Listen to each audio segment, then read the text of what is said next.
विद्यार्थियों, मां doctor Meena Aswani, associate professor Samrat Prithviraj Chauhan, government college Ajmer.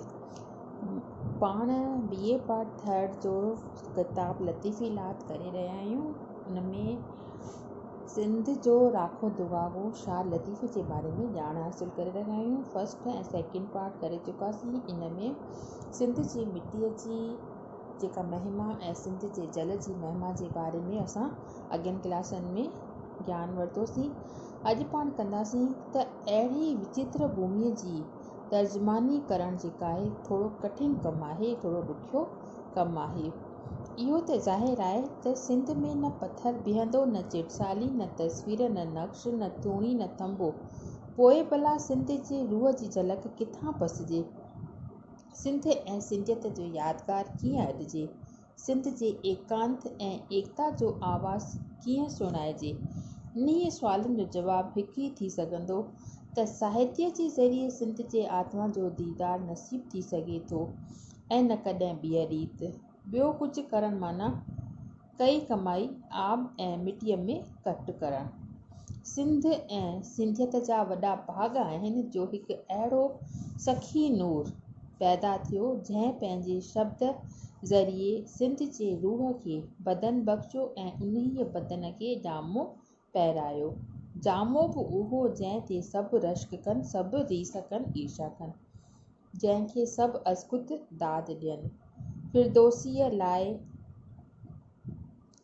फिरदौसीअ laugh हईं त बसी रंज बरदम बरे सालसी अंजम ज़िंदह करदम बदीम पारसी। यानी 30 साल पोरियो करे शाहनामो ठाहियईं, पंहिंजे पारसीअ सां ईरान खे जीआरियईं।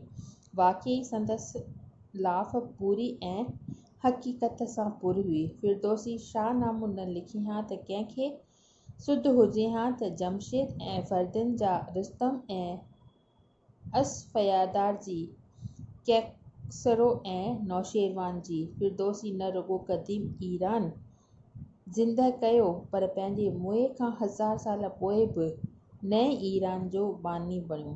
ईरान खे अरब जे गुलामीअ खां पोइ छुटकारो ॾिनई, जंहिंखे शुक्रगुज़ारीअ में अॼु जे ईरानीनि खेसि राखो दुआगो सॾियो ऐं यादगार खड़ो कयो। अहिड़ीअ रीति शाह अब्दुल लतीफ़ जे बैतनि में सिंध ऐं सिंधियत जो आकार बणियो, यानी रूप प्रकट थियो। सिंधियुनि जे ख्वाबनि ऐं ख़्वाहिशुनि जो इज़हार थियो। शाह जे ॿियनि देशनि जे शाइरनि ऐं इहो ई फ़र्क़ु आहे त सिंध जी भूमीअ में ॿियनि भूमियुनि विच में आहे। शाह जे बैतनि में न आहे मिल्टन वारो नर्क, न सुर्ग, न की कुरुक्षेत्र जी युद्ध ऐं गीता जो इल्हाम। शाह टैगोर वांगुरु ऊंदाहीअ कोठीअ जे राजनि जो ज़िक्र नथो करे, न की रामायण जे कवीअ वांगुरु अवतारी मनुष्य जो चित्र चिटियो आहे। इंसानी तबियत जो अंग अंग शेक्सपियर वांगुरु नथो खोले ॾेखारे, न की सूरमा ऐं पहलवाननि तो फिरदौसीअ वांगुरु पेश करे। शाह जा बैत ॾिसण में सादा सूदा आहिनि, अॼुकल्ह जे शेर वांगुरु न आहिनि। न अथनि बहर न वज़न, न मतलबु न रती, माना न पहिरियूं सुठियूं आहिनि, न पोयूं सुठियूं आहिनि, न बहर आहे, न वज़न आहे, न उताई आहे, न लाई आहे, न छंद आहे, न फंद आहे। पर उन्हनि जो सुर हिकु ॿियो सुर आहे, उन्हनि जो आवाज़ हिकु ॿियो आवाज़ आहे।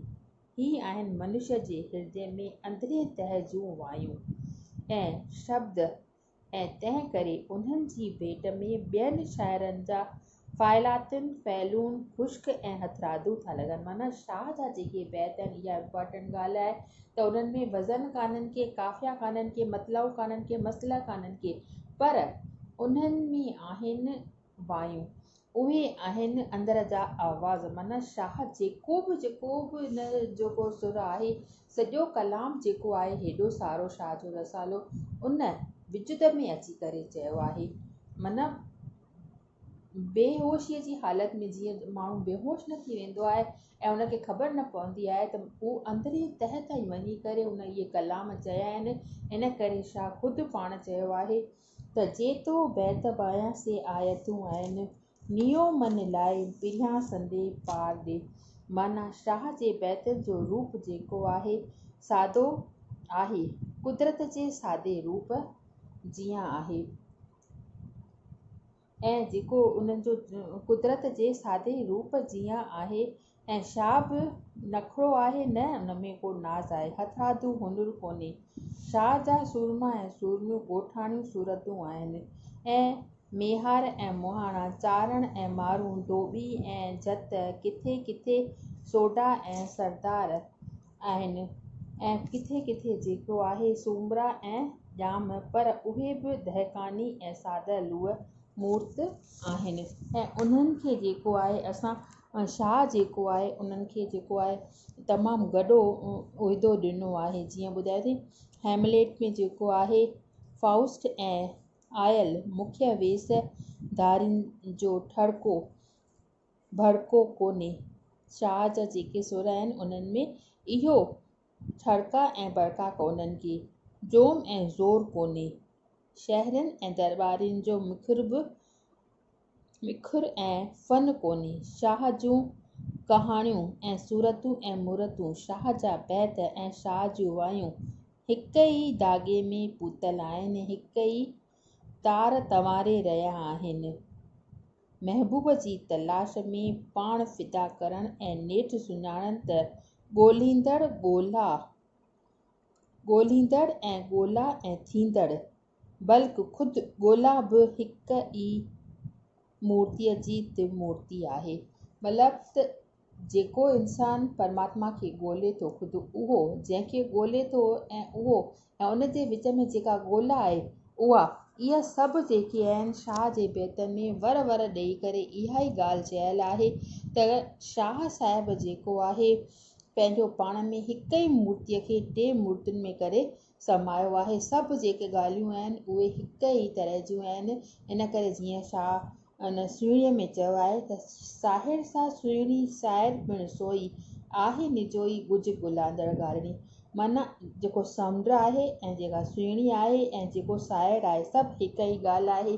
इन ई ॻाल्हि खे अगरि के सम्झणु चाहे त उनखे शाह वांगुरु जेको आहे अंदरी आत्मा खां पुछिणो पवंदो, बेसूद हालत में अची करे परमात्मा खां पुछिणो पवंदो त जंहिंखे मां ॻोल्हे रहियो आहियां उहो ख़ुदि मां पाण ई आहे, पंहिंजे अंदरि मां ई हू परमात्मा खे ॻोल्हे लहण जी कोशिशि कंदो। त शाह जे बैत जेके आहिनि ॿाहिरां ठाह ठूह वज़न काफ़िया कुझु बि कान्हनि के उन्हनि में वर वर ॾेई करे सभु जेके बैत आहिनि हिक ई ॻाल्हि आलापे रहिया आहिनि, कहिड़ी त तुंहिंजे अंदर में ई परमात्मा समायल आहे।